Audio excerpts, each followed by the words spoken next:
to a special edition of Focus Washington. I'm Chuck Conconi here at the National Press Club for a special conference on the new Washington.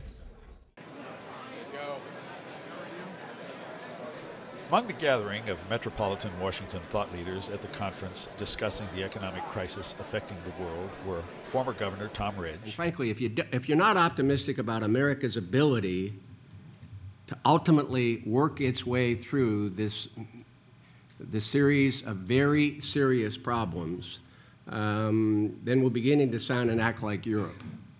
We'll get through this. It's going to take some time. I think we ought to have the self-confidence that we're going to work our way through this. And I guess at the end of the day, I'm not smart enough to know how Wall Street operates, but a lot of it has to do with confidence and the ability to rebound and recover.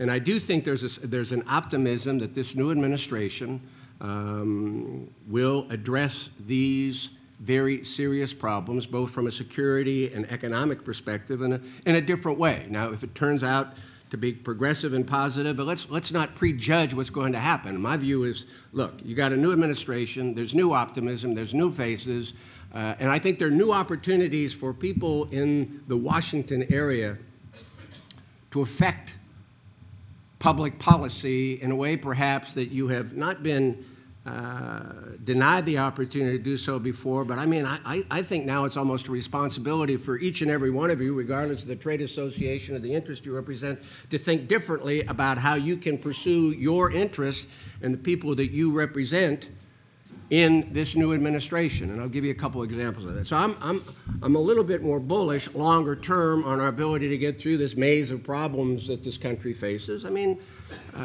we've been through some serious challenges before. We got to have confidence in our ability to work our way through the financial side, and hopefully have confidence in our ability that the political system will respond, not perfectly because it's an imperfect system, but the political system will respond in a way that eases that transition into a better, sounder, more peaceful world. David Rubenstein, co-founder and managing director of the powerful Carlyle Group. New York. Now, what's happening now is that power is moving away from New York and it's moving to Washington.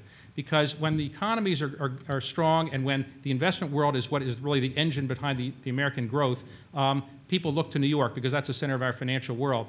Now, as people are looking for solutions to these problems that now exist in the investment world, people are looking to Washington. And as we go to a new administration, increasingly power will go away from New York and come to Washington. And so while the rest of the world and the rest of the United States will suffer a fair bit, Washington actually will do somewhat better than the rest of the United States.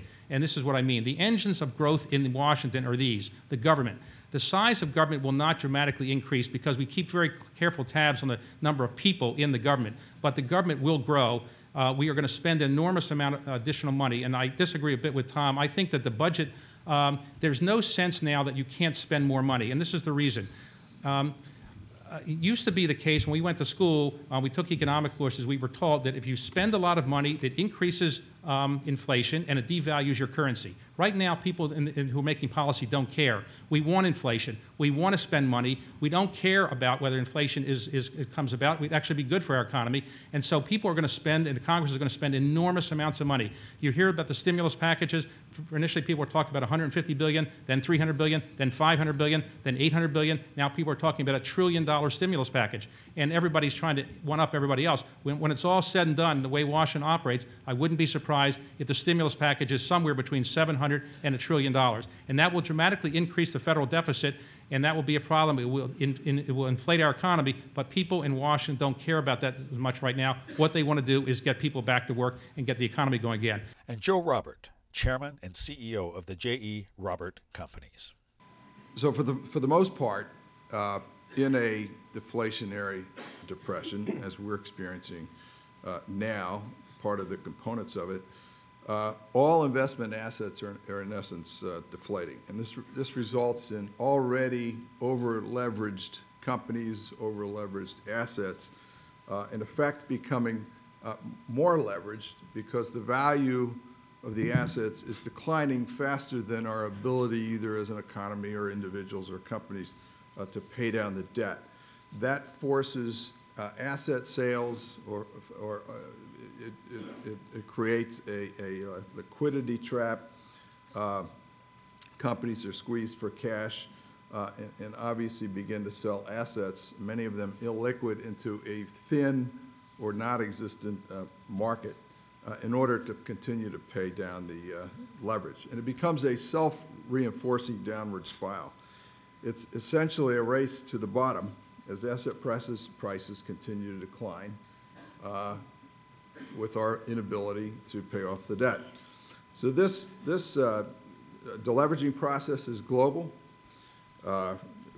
It is accelerating rapidly and indiscriminately. I think you're going to find, as we've already seen, many good companies becoming bad credit risks.